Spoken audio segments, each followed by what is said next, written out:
There's no deadline. I mean, I go back to, again, we've been very clear on the economic agenda. Trade's been a big part of it.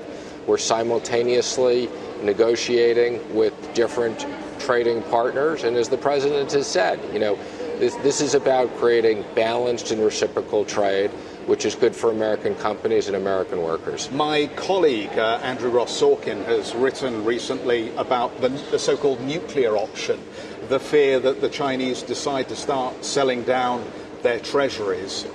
Is that in any sense, in your mind, a remote possibility? I can't comment on what they're going to do, but what I would say is that there's lots of demand for treasuries. If they decide they don't want to hold them, there are other buyers. And obviously that would be very costly for them to do. Them selling out of U.S. assets would be something that would be very costly. But not impossible. I mean, it's something that they may consider if they don't feel that they're getting the right deal. Well, again, they're looking at economics the way we're looking at economics, so it's not something I'm at all losing any sleep about. You talked about the currency. Is there a possibility that in some way the Chinese actions on their own currency could be linked into a broader trade agreement? Because let's face it, there are all sorts of restrictive currency controls in place at the moment, and the Chinese don't seem to be showing any intention to remove them.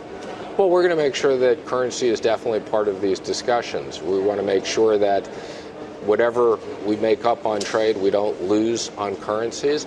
And if you look at the USMC, the Mexico-Canada deal, for the first time we put a currency provision into the agreement, and that's something that's going to be important going forward for trade negotiations.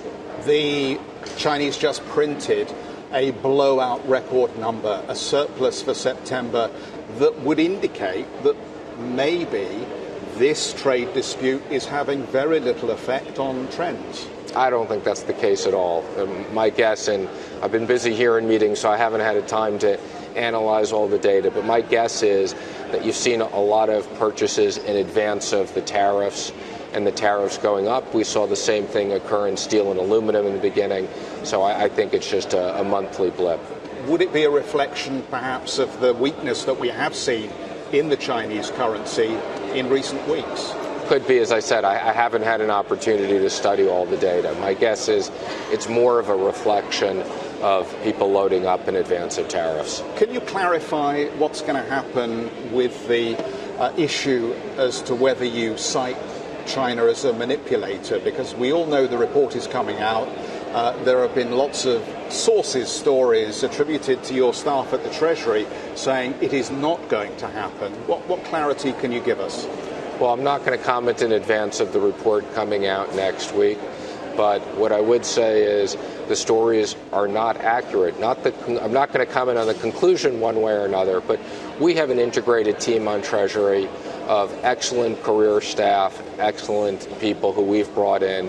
We review this issue every week. So although we put out the report 2 times a year, we review these trends constantly. We go through the data.